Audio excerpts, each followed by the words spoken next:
In this episode, we will talk about transitioning out of the lane. So the main things when you start transitioning out of the laning stage is like heroes start to be strong. All the supports also, they're like level 6 and stuff. They will have their ultimates ready to start taking like team fights, and you start to execute like your game plan. Like now that laning stage is over, you start like lanes don't matter so much. Like I mean they matter, but you don't stay statically on a lane so much. It's just more about pushing the waves in and then start making some other plays happen. Determining your game plan, it's all about communicating with your teammates. Probably going into the game, you already have a strategy in mind, like with these heroes, with this lineup, what is it that we want to do? Is it that we want to have a lot of farm on this one guy and then other guys running around and like creating space, like for protect one in a way?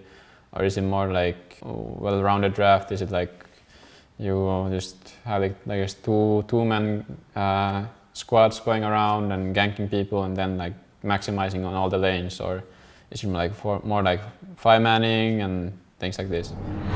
For example, in this game, I'm playing Earth Spirit mid. We have Lycan carry and Kunkka offlane. So our cores are quite early game dominant heroes. So and we're like mobile. We always want to use our timings with Lycan ulti and my ulti. These are very big cooldowns we want to use every time. And if you look at their draft, they have quite greedy heroes like Luna. Luna wants to farm a lot. Huskar wants to farm his core items before he wants to start running out on the lane. So it's all about identifying what is that our heroes want to do together, and is it just like, is it farming, is it running around, or whatever it is. Just make it happen as a team and yeah, do it. So yeah, laning stage can last for 5 minutes or it can last for 10 minutes or even longer than that, but usually it should be over by the 10-minute mark. Like people start running around and doing their other things and like making their own pressure elsewhere than from their own lane. So as you can see, I don't stay much on the mid lane. I mean, get this base win all you can and then start either farming the jungle or start making plays happen. I mean, this game I'm just maximizing, I'm getting a lot of farm and then we go for a smoke. And here it's already 12 minutes in, lanes are over as you can see, there's nobody on the side lanes except one of them showing on the bottom, and we're looking to make plays happen. We're looking to take this mid tower, we still haven't taken it, it's 12 minutes in. So this is a team play, this is once you're done with the laning stage and you start making team fights happen. And this is, we smoke for our gank, our goal is to get this mid tower and possibly a fight also if they give it to us. So here it's an ideal scenario for us. They come and defend, we're stronger than them, we beat them in the fight, and then probably we also take the tower later. So this is about, you don't want to be stuck up on your lanes for too long when you can actually, when you already are strong enough to make team plays. When their lineup is more defensive, they want the lane stage to continue as long as they can, so they get most out of the map. But we don't give it to them, so we just keep up the pressure and don't let them farm. So yeah, there's a moment in the game when you start realizing that how strong we are compared to them. Like for example this game, if you look at our cores and look at the items we have, like you just look at Lycan for example. He has Dominator, he has a Necropole coming on his courier, he has it now. We have a Kunkka, very strong hero, early game. His ultimate is very powerful in the early fights. Then we have an Earth Spirit, who's also very, very good team fighter. And I also have, I'm very tanky, I'm gonna have my Sanj, he's gonna have his Sanj. We're hitting huge timings on all our heroes. Meanwhile, if you look at their heroes, they have a Luna, who's maxing Glaives. He has level 2 Illusion Beam, that's it. He doesn't have ulti, he has 1 power threat, so he's very, very weak. He cannot join the fight. Then they have a Vengeful Spirit, doesn't really offer anything for team fight either, just one wave of terror, that's about it, maybe a swap. Then a Huskar, who has a Helm of Iron Will and brown boots, like that's all he has. Like there's no way they fight us. The only hero they have really is this guy, and it's not enough. The one Sandstorm doesn't help them enough. So at this point, we should be talking about making a team play happen because we are so much stronger than they are. There's no way they can counter the play we're gonna make. So we're gonna make a team play on the mid, and At this point, the game feels like there's no way we're gonna lose this game because we're so far ahead. I mean, we're 3,000 ahead, but it feels this is enough to make us feel like there's no way we can lose this game because you make the team play happen, and if they don't react, we get their towers, and if they react, we take the fight on them and we destroy them. So we just make a team play, don't make mistakes, don't stay alone on lanes, don't get ganked, just go together, make it happen, and this is how you start winning the game. And then now we get a huge lead on them. We get a lot of kills, we even kill their carry, now he's not farming at all. And then we just keep hunting, and then we go for the tower push. So when the laning stage is over and you start thinking about like what is the play now, like if you feel confused, like you don't know exactly should we keep laning or should we like start 5-manning and stuff, then it's all about just I mean, first of all you need to communicate with your teammate, like you ask her, yo, what do you want to do? Is it you want to farm, you want to fight? And if your teammates are like, yo, we want to take this tower, we want to take the fight on them, I feel strong, then you want to empower the play. You want to start like, okay, I can do this and that, I can, yeah, you just it's like a lot about communication. You look at your lineup, what's your strength. This game, for example, our strength is, our team fight is insanely strong compared to theirs. And so we want to abuse that because every time we have spells ready, we want to go as 5. We want to push the tower. If they react, we take the fight on them.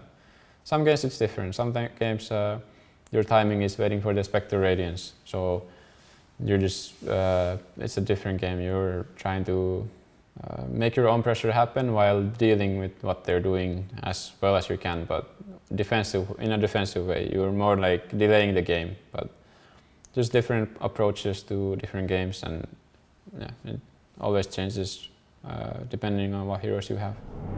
Dota is basically about resources, game about resources and getting the most out of this map, and so all the plays you're doing should be going towards how do I get most out of this map? Like, is it if I get this mid tower, is it that do I get these 2 camps that they cannot farm and we farm them? So in that way it can help you a lot by deciding what play to make. Like if I take this top tower, meanwhile they're farming the whole woods here and everything, then it's like maybe not the best play. Like even though you get the tower, you get a objective, they get a lot of resources, and it can be a bad thing even though you get a tower. So always thinking about the resources, pushing the waves, and like the jungle, like is it worth it to leave the wave and the jungle just to gank this one guy here or get this one tower instead of farming? So it's a lot about thinking about the resources. I mean, there's always like situations in the game where you end up just staying on a lane and pushing it in for a couple minutes. Like for example, this area here, if you're playing Radiant, sometimes you end up being here a long time. Like you just push this wave, you farm this, you stay here for a couple minutes and you just farm. But I mean, split pushing is like, in a way, it's like about creating your own pressure. You push this lane in so they cannot, it's obvious what they're doing. If you push this in and start hitting this tower and they're not showing, then we know exactly where they are. So we make space and we get information for our other heroes to then play the map in the way that they don't get caught when they are ganking you. So yeah, I mean, split pushing is a big thing, of course, in Dota. Like pushing the waves in general, it's like very important. It gives you a lot of information if you push waves very deep. Yeah, it's very big part. I always remember the waves, push the waves.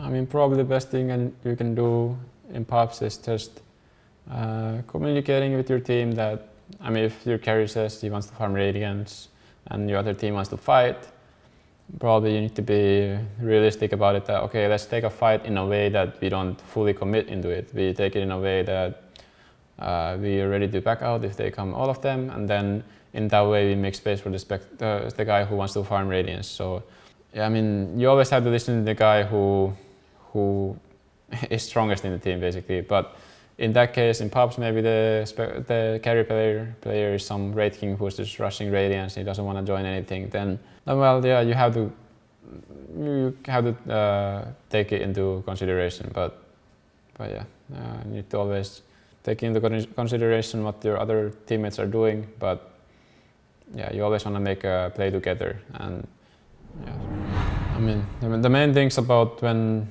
you start transitioning out of the lanes is still, it's a lot about the lanes itself, but it's not about laning itself. It's more about always pushing the waves in, getting information. Information starts to be a very big thing at this point, because the more vision you have them, the greedier you can be, the more aggressive you can be. I mean, always pushing the waves in is very important, getting vision, placing deep wards if you can, and that way you get the most out of the map. Like, transitioning out of the laning stage is about, it's still about farming a lot. It's about getting the most out of the map. And if you get 60% there, 40%, you should be happy, usually.